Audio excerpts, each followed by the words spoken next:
사랑의 하나님 감사드립니다. 수요일 저녁을 구별하여 하나님 앞에 예배자로 영광 올려드릴 수 있도록 인도하여 주시니 감사합니다. 하나님, 오늘도 주님의 말씀 앞에 섭니다.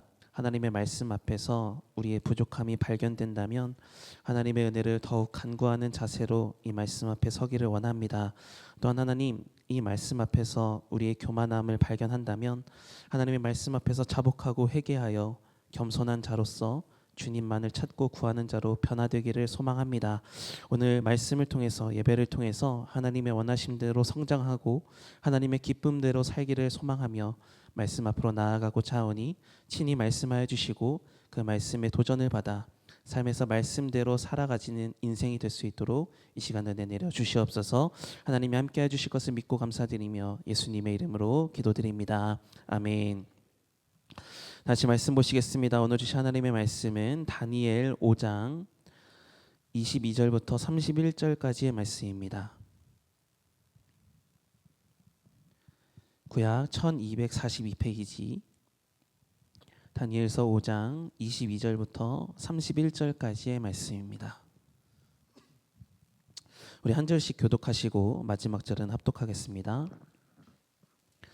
벨사살이여, 왕은 그의 아들이 되어서 이것을 다 알고도 아직도 마음을 낮추지 아니하고 도리어 자신을 하늘의 주제보다 높이며 그의 성전 그릇을 왕 앞으로 가져다가 왕과 귀족들과 왕후들과 후궁들이 다 그것으로 술을 마시고 왕이 또 보지도 듣지도 알지도 못하는 금, 은, 구리, 새와 나무, 돌로 만든 신상들을 찬양하고 도리어 왕의 호흡을 주장하시고 왕의 모든 길을 작정하시는 하나님께는 영광을 돌리지 아니한지라. 이러므로 그의 앞에서 이 손가락이 나와서 이 글을 기록하였나이다. 기록된 글자는 이것이니 곧 메네 메네 데겔 우바르시니라.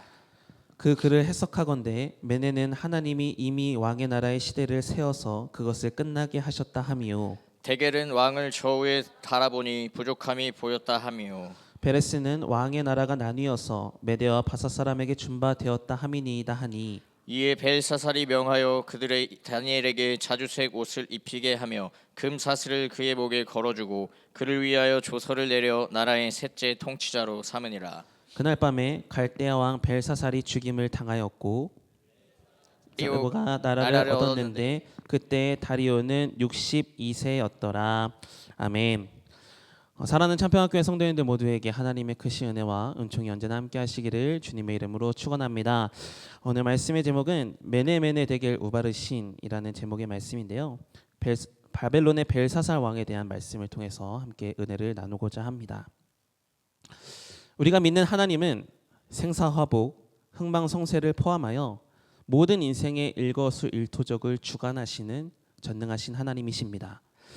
이러한 관점에서 본다면 우리가 이 모습 이대로 태어난 것도 하나님의 주권이고요, 우리의 호흡이 끝나 하나님께 돌아가는 것도 하나님의 영역 안에 있는 일입니다. 그 누구도 사람의 생명의 연수를 임의로 바꿀 수 없다라는 것이죠. 또한 사람의 역사도 마찬가지입니다. 하나님께서 흥하게 하시면 흥하게 되는 것이고요, 하나님께서 망하게 하시면 망하게 되는 겁니다. 그 어떤 누구도 역사가 잘 되고 망하는 것을 막을 수 없다라는 것이죠. 그러므로 전능하신 하나님 앞에서의 사람의 존재란 풀잎에 잠시 맺혔다 사라지는 이슬과도 같고요, 하나님 앞에서의 그 어떤 역사들, 심지어 부강한 나라라 할지라도 쉬이 타올랐다 꺼져버리는 장작과 같을 따름입니다. 그러나 풀은 마르고 꽃은 시들어도 우리 하나님은 영원히 계시며 하나님은 영원히 인생을 주관하고 이끌어가 주실 줄 믿습니다. 그러므로 사람은 이 세상에 전능하신 분이신 이 하나님의 존재를 인정하고 겸손히 그 앞에 경배를 올리는 마땅한 삶이 되어야만 합니다. 하나님의 뜻을 따라 그 명령과 그 율례를 지키며 살아가고 하나님께 영광을 올려드리고 하나님으로 인해 만족하며 하나님으로 인해 즐거워하고 하나님께 감사한 마음을 가지고 살아가는 것이 사람의 존재 이유와 목적을 올바로 깨달은 자의 모습이다라는 것이죠. 그렇다면 여러분은 인생의 진정한 의미와 목적을 깨달으셔서 하나님에 의한 또 하나님을 위한 삶을 온전히 살아가고 계십니까? 하나님은 하나님의 주관과 하나님의 주권과 섭리 속에서 모든 일들을 이루어 가시는데 오늘 하루도 내 삶을 또 내 앞으로의 미래를 다 통치하고 주관하고 계심을 진정 믿으며 사시냐라는 질문입니다. 결코 우리의 시간과 우리의 날들은 우리의 것이 아닙니다. 하나님을 우습게 여기며 우리 마음대로 살아가도 되는 인생이 아닙니다. 반드시 모든 것이 끝나는 날이 있을 것이고 그 인생의 끝날에 우리는 주님 앞에 반드시 서게 될 것입니다. 그리고 그날에 있을 일을 데살로니가전서 1장 3절에서는 이렇게 기록하고 있습니다. 함께 읽어보겠습니다. 시작. 너희의 믿음의 역사와 사랑의 수고와 우리 주 예수 그리스도에 대한 소망의 인내를 우리 하나님 아버지 앞에서 끊임없이 기억함이니. 아멘. 하나님은 믿음의 역사, 또 사랑의 수고, 소망의 인내로 삶을 살았는지 반드시 우리의 삶을 통해서 확인하실 것이고요. 인생의 목적대로 합당하게 살아간 자에게는 의의 면류관을 반드시 허락하여 주실 줄 믿습니다. 그러나 문제는 반대가 되는 것이겠죠. 하나님과 상관없는 삶을 살게 된다면 어떻게 될까? 그 말씀이 바로 오늘 본문에 기록이 되어 있습니다. 이제 오늘 본문으로 들어가고자 하는데요. 오늘 본문에 등장하는 내용은 바벨론의 벨사살 왕의 이야기입니다. 간단한 바벨론의 역사를 먼저 말씀드리고자 하는데요. 바벨론의 가장 대표적으로 떠오르는 군주가 있다면 바로 느부갓네살 왕입니다. 이 느부갓네살은 바벨론 제국을 확장시키고 또 내부적으로도 강한 결속력을 가질 수 있도록 정치를 한 아주 훌륭한 군주였죠. 그러나 이 느부갓네살이 기원전 562년에 죽었는데요.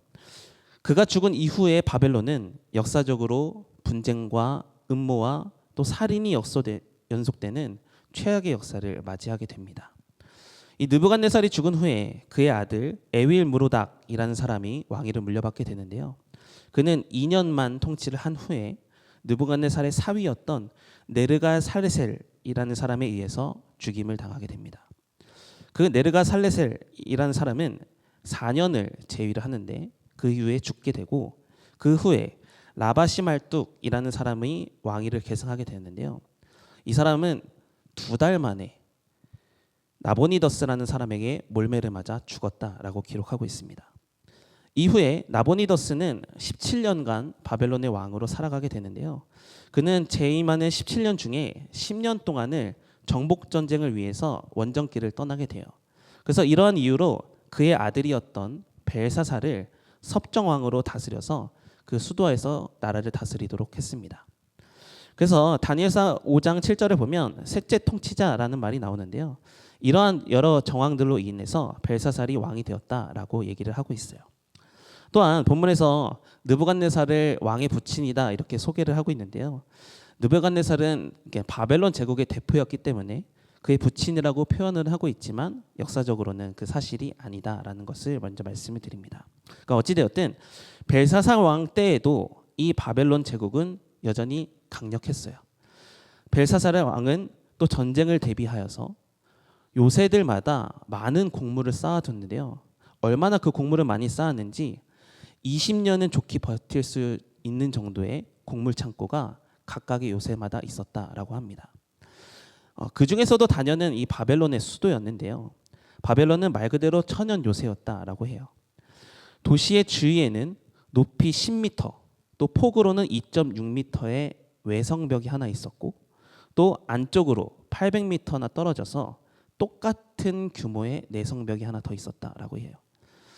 그리고 적의 침입을 대비해서 외성벽 밖에는 약 9m 정도의 깊이가 되는 수로가 놓여 있어서 사람들이 결코 함부로 넘어올 수 없는 아주 천연 요새, 그러니까 방어가 잘 되어 있던 성이었죠. 이러한 방어 체계가 있었기 때문에 이 바벨론을 함부로 공격한다라는 것은 결코 쉬운 일은 아니었습니다. 근데 문제가 있었어요. 그러니까 외부적인 방어 태세는 훌륭했지만 이 내부적인 문제는 점점 심각해져 갔습니다. 바벨론은 점점 영적으로 타락해갔고 도덕적으로도 부패가 심해져서 자연적으로 붕괴가 되고 있었는데요. 때마침 바벨론을 대항해서 2개의 나라가 연합을 했습니다. 바로 메데와 바사라는 나라입니다. 이 나라가 연합해서 신흥 강대국으로 부상을 하고 있었고 이 나보니더스 왕이 주력 부대를 이끌고 먼 나라로 원정 전쟁을 간 그 사이에 이 바벨론을 정복하고자 연합군을 꾸려서 공격해온 상황, 이 상황이 바로 다니엘서 5장의 내용입니다. 자, 그렇다면 바벨론에 이런 전쟁이 시작이 되면 군주로서는 어떤 자세를 취해야 될까요? 먼저 군인들로 하여금 무장을 시키고 정신적으로도 무장을 시켜서 결사항전의 결의를 다지고 또 민간인들에게도 이 전쟁을 알려서 나라를 생각하는 마음으로 물심양면으로 도와라 이렇게 외쳐야 되지 않을까요? 그러나 오늘 본문 다니엘서 5장 1절의 말씀을 보면 벨사살 왕은 다소 의아한 행동을 하게 되는데요. 우리 1절의 말씀을 읽어보도록 하겠습니다. 다니엘서 5장 1절입니다. 시작. 벨사살 왕이 그의 귀족 1000명을 위하여 큰 잔치를 베풀고 그 1000명 앞에서 술을 마시니라. 메대와 바사의 연합군은 이 바사의 장군이었던 고레스라는 사람의 지휘 아래서 바벨론을 쳐들어와서 아주 성을 둘러싸고 포위하고 있었는데 오히려 벨사살 왕은 무엇을 했다는 거예요? 잔치를 벌였다. 그러니까 허세를 부리고 있었다라는 거예요. 그는 이런 생각을 한 거예요. 바벨론이 천연 요새이기 때문에 아무리 메대와 바사가 코앞까지 쳐들어왔다 하더라도 이 철통 같은 방어망을 뚫고 성을 함락할 방법은 전혀 없을 것이다. 이렇게 생각을 하고 방심을 했던 거죠. 그래서 오히려 백성들에게 이 성의 대단함을 과시하기 위해서 그리고 자신의 역량을 과시하기 위해서 바벨론의 역사상 가장 거대한 잔치를 지금 전쟁 중에 베풀었던 겁니다. 심지어 그는 술을 마시면서 영적으로 아주 치명적인 실수를 범하게 되는데요. 2절의 말씀을 보면 느부갓네살 왕이 예루살렘에서부터 가져온 금그릇, 은그릇들, 이 성물들을 모두 다 그 잔치자리로 가져오게 합니다. 그리고 그 성물을 가지고 귀족들과 왕후들과 후궁들과 더불어 술을 마셨다. 이렇게 성경은 기록해요. 자, 그렇다면 이것이 왜 벨사살 왕에게 가장 치명적인 실수였다라고 제가 말하는 걸까요? 사실 벨사살 왕은 다니엘의 세 친구가 풀무불에서 죽지 않았다. 하나님께서 살려주셨다라는 이 사실, 또 다니엘이 사자굴에 들어갔지만 죽지 않고 살아나왔다라는 이 사실을 다 경험해서 안 사람입니다. 또한 하나님 앞에서 교만했던 결과로 정신병에 걸려서 짐승처럼 살다가 하나님의 은혜를 깨닫고 왕위를 마침내 회복했던 그 느부갓네살의 모습도 지켜봤던 사람이 이 벨사살이었어요. 그래서 선왕이었던 이 느부갓네살은 다니엘 4장 37절의 말씀을 보면 7년 동안 교만함으로 인해서 당해야 했던 하나님의 징계를 받고 나서는 자신의 교만함을 뉘우칩니다. 그래서 오히려 하나님을 찬송하고 하나님을 경배하는 삶을 살았다라고 말을 해요. 그러니까 하나님을 찬송하는 삶을 살았기 때문에 이 느부갓네살조차도 예루살렘에서 가져왔던 하나님의 성물을 매우 귀하게 여겼고 함부로 대하지 않았습니다. 심지어 지금 원전 전쟁을 나가 있던 나보니더스 왕조차도 하나님의 성물을 굉장히 귀하게 여겼어요. 그것을 사용하지 않고 그대로 잘 보관하고 있었는데 지금 이 벨사살 왕은 그 거룩한 성물들을 가져오게 해서 술을 마셨다라는 겁니다. 또한 벨사살은 4절에서 타락의 끝을 보여주는데요. 오늘 본문 4절의 말씀 읽어보겠습니다. 다니엘 5장 4절입니다. 시작. 그들이 술을 마시고는 그 금, 은, 구리, 쇠, 나무, 돌로 만든 신들을 찬양하니라. 아멘. 성물을 가지고 와서 술을 마신 것도 모자라서 자신 안에 있는 두려움을 제거하기 위해서 우상들을 찾아 섬겼다라고 얘기를 하고 있어요. 그러니까 영적인 무지에 의한 아주 최악의 선택만을 하고 있는 벨사살의 모습을 확인할 수 있죠. 저는 이 벨사살의 모습이 참으로 안타까웠는데요. 다른 신들을 찾고 그들을 찬양할 정도의 영적인 민감함을 가졌던 사람이라면 그 대상이 하나님이었으면 얼마나 좋았을까. 저는 이 벨사살이어도 하나님을 찾고 하나님을 구했으면 하나님은 그의 인생을 바꿔주셨을 거라고 확신합니다. 그러나 안타깝게도 그의 영성은 하나님과 상관이 없었다는 것이죠. 오히려 하나님과 반대되는 행동을 일삼았다라는 겁니다. 이런 영적인 타락이 지속되자 하나님은 이 모습을 지켜보실 수만 있으셨던 건 아니었던 것 같습니다. 그토록 자신의 힘을 과시하며 잔치를 베풀었던 벨사살이었는데 하나님을 조롱하는 그 실수로 인해 하나님의 인내는 마침내 끝이 나게 되고 마침내 하나님은 친히 벨사살에게 나타나셔서 메시지를 전하시는데요. 오늘 본문 5절의 말씀 한번 읽어보겠습니다. 시작. 그때에 사람의 손가락들이 나타나서 왕궁 촛대 맞은편 석회벽에 글자를 쓰는데 왕이 그 글자 쓰는 손가락을 본지라. 아멘. 잔치가 한창 벌어지고 있는 그때에 사람의 손이 갑자기 나타났고 손에다가 그 손은 벽에다가 글을 쓰기 시작했습니다. 그러자 그 광경을 보던 벨사살 왕의 얼굴이 창백해지더니 공포에 사로잡혀서 떨게 되었습니다. 자, 그렇다면 그 손가락이 썼던 글의 내용은 무엇이었을까요? 오늘 본문 25절의 말씀 우리 한번 읽어보겠습니다. 25절입니다. 시작. 기록된 글자는 이것이니 곧 메네 메네 데겔 우바르시니라. 아멘. 그러니까 벨사살은 두려움 속에서 다니엘을 부르게 되고요. 다니엘은 하나님의 지혜를 가지고 이 메시지를 해석하기를 시작했습니다. 그래서 전체적으로 보면 이 메네메네 데겔 우바르신이라는 뜻은 세어보았다, 세어보았다, 달아보았다, 그리고 나뉘었다라는 뜻을 가지고 있는데요. 하나씩 하나씩 살펴보면서 하나님의 원하심이 무엇이었는지를 깨닫는 시간이 되었으면 좋겠습니다. 첫 번째는 메네입니다. 메네.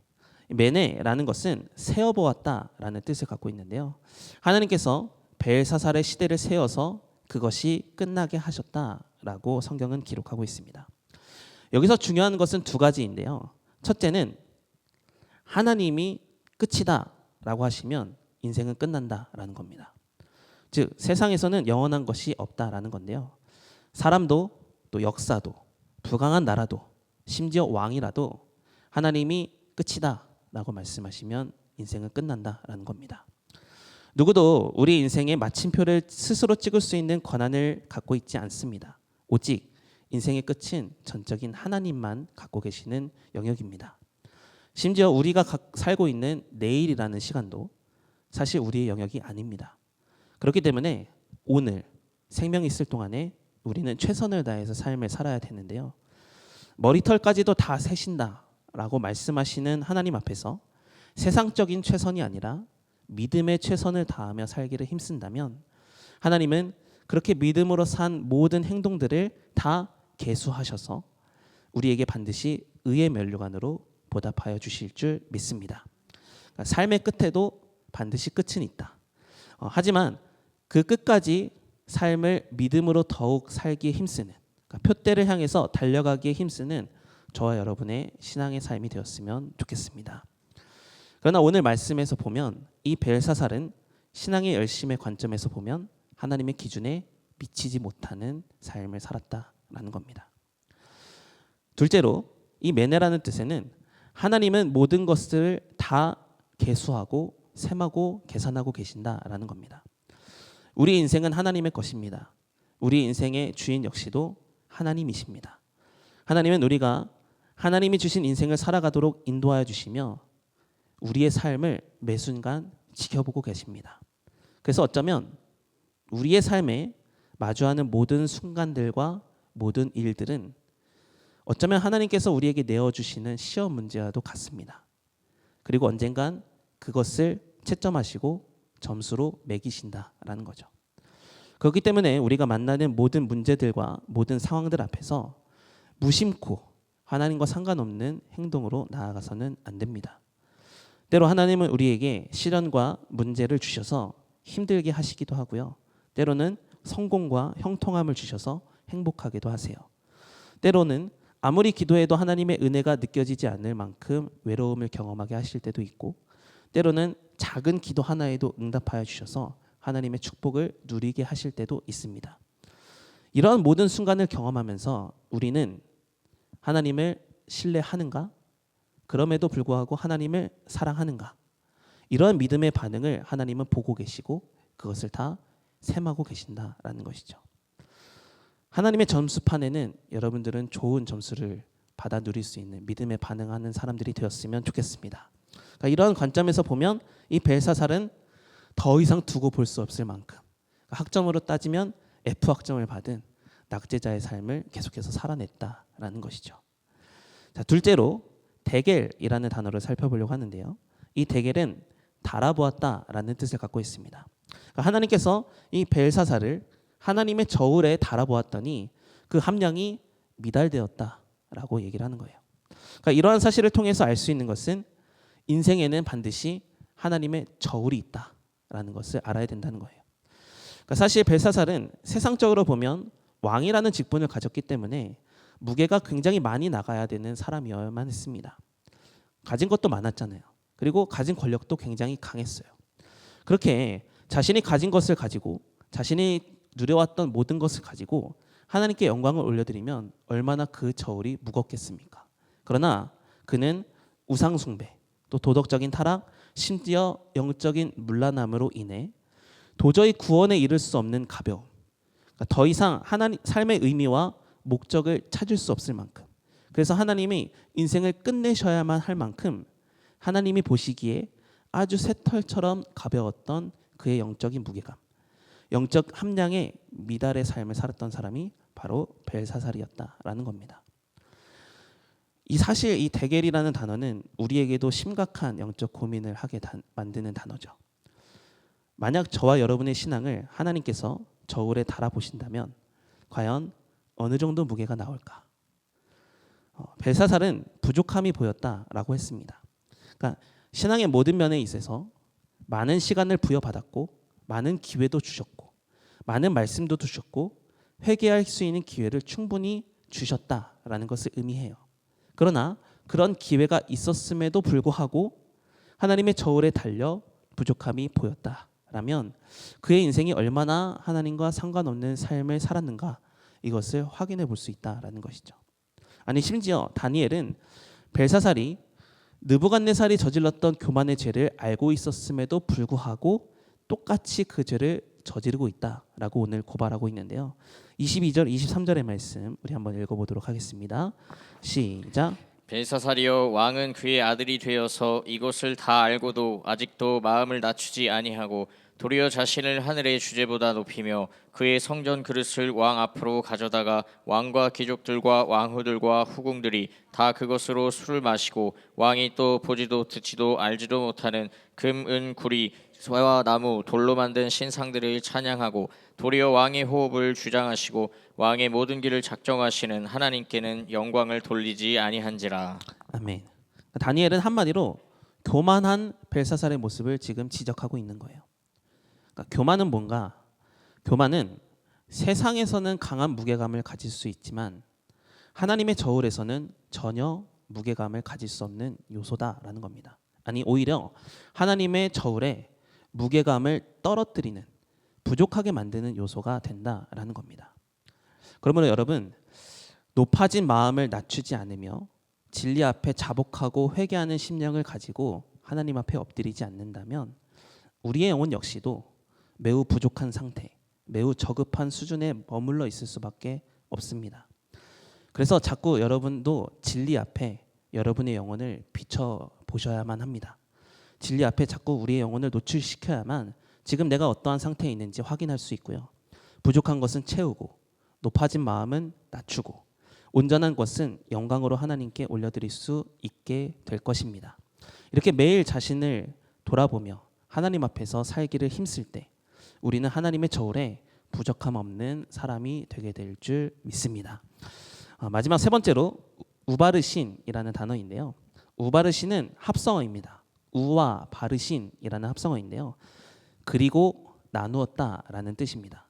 이 바르신은 성경에서 베레스로 기록을 하고 있습니다. 그러니까 이 말은 하나님께서 바벨론을 이제 나누실 텐데 메대와 바삿에게 나누어 주실 것이다라는 말씀을 하고 계시는 거예요. 사실 이 말씀은 다니엘서 2장을 보면 느부갓네살에게 주셨던 예언의 말씀인데요. 하나님은 이 바벨론이 영원하지 않을 것이다.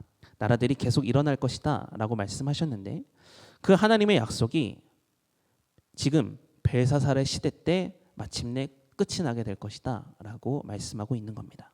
그리고 그 어찌나 하나님의 진노가 심했는지 오늘 본문 30절의 말씀을 보면 그날 밤에 갈대아 왕 벨사살이 죽임을 당했다라고 얘기를 합니다. 하나님의 심판이 들렸고 심판이 들린 그 순간 그날에 죽었다라고 성경은 말씀하고 있는 것이죠. 아까도 말씀드렸지만 이 바벨론은 천연 요새였습니다. 그런데 어떻게 하루아침에 벨사살이 이렇게 죽게 되었을까? 그러니까 역사적으로 살펴보면 바사의 고레스는 이 바벨론을 둘러싸고 있던 강의 물길, 아까 수로가 9m 되는 물길이 있었다고 했잖아요. 그것을 다른 곳으로 돌려서 물의 양을 줄게 만들었대요. 그리고 나서 한밤중에 은밀히 이 강을 다 건너게 했다고 합니다. 그리고 바벨론은 방심했잖아요.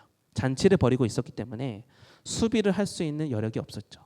그래서 이 메대와 바사 연합군은 피 한 방울도 흘리지 않고 강대국이었던 이 바벨론을 손쉽게 정복할 수 있었다라고 합니다. 그러니까 하나님의 저울에 미달된 자의 최후가 무엇이었는가?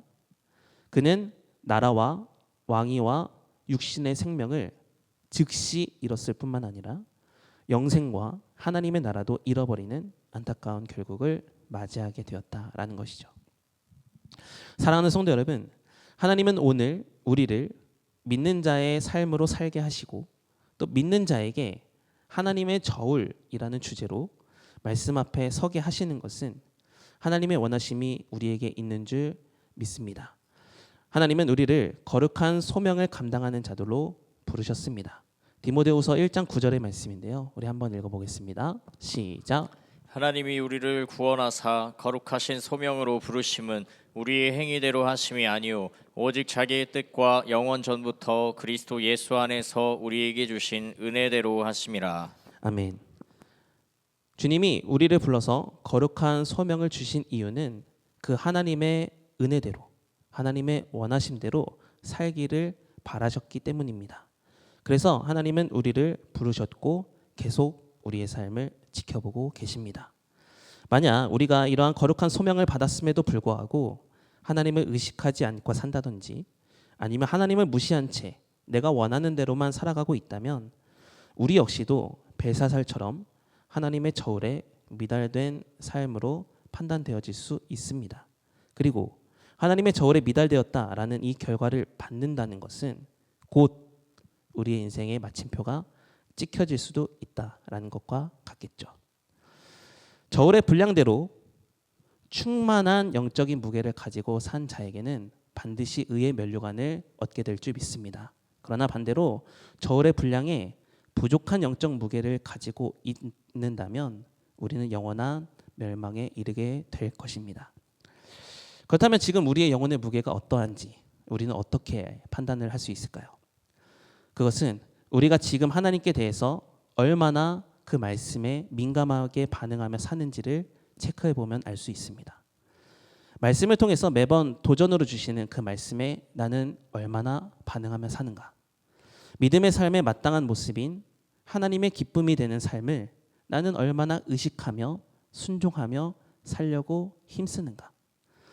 만약 이러한 마음의 부담 또는 마음의 도전을 받았음에도 불구하고 심지어 말씀으로 인해 회개의 마음을 주실 만큼 강력한 찔림을 주셨음에도 불구하고 그 말씀에 반응하지 않거나 오히려 하나님 외에 다른 것들만 더 신경을 쓰고 산다면 어쩌면 우리의 영혼의 무게가 점점 가벼워지고 있는지도 모릅니다. 그리고 일할 수 없는 밤이 곧 와서 하나님의 심판대에서 슬피 울며 이를 가게 될 수도 있음을 기억하시기 바랍니다. 저와 여러분 모두는 하나님의 저울 앞에서도 부족함이 없는 순종의 사람, 말씀의 사람, 말씀에 민감한 영의 사람들이 다 될 수 있기를 간절히 소망합니다. 마침내 하나님의 카운트가 끝나고 그 하나님의 저울 위에 서게 되는 날이 반드시 올 텐데 그때 하나님이 기뻐서 상을 주실 만큼 여러분의 행동이 주님 앞에서 온전하고 기쁨이었으면 좋겠습니다. 이렇게 삶을 살아간다면 벨사살의 저주에서 떠나 하나님이 원하시는 모습으로 살아갈 수 있게 될 것이고 그렇게 말씀으로 반응하며 민감하게 살려고 힘쓸수록 하나님은 능력을 주셔서 세상의 권세를 이기고 믿음으로 반응할 수 있는 삶을 살아가게 하여 주실 줄 믿습니다.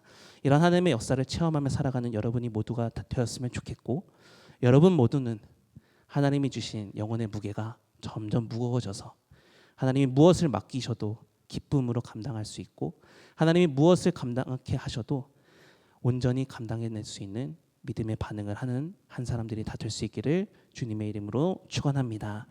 함께 찬양하고 기도하겠습니다.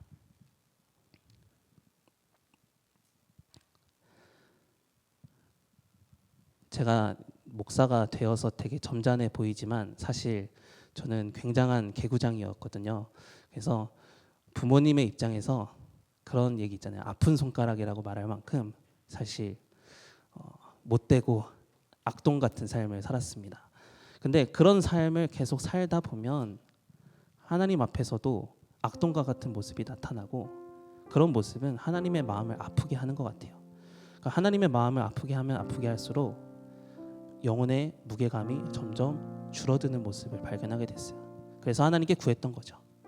하나님, 악동과 같은 삶이 아니라 주님을 온전히 따르는 양과 같은 삶을 살고 싶습니다.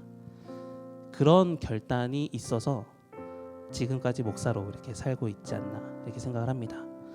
그래서 늘 이렇게 기도하고 있는 거예요. 주님의 기쁨이 되기를 원합니다.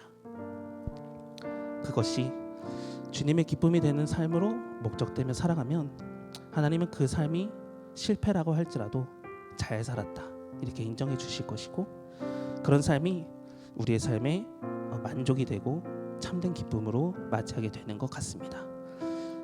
세상적인 무게감을 가지고 살지 마시고 하나님이 주신 영적인 무게감에 집중하며 살아가는 저 여러분이 됐으면 좋겠고 하나님이 보시기에 슬픔이 되는 자가 되지 않도록 말씀 앞에서 늘 점검하며 살아가는 우리 모두가 되기를 간절히 바라는 마음을 가지고 찬양하고 기도하며 나아가겠습니다.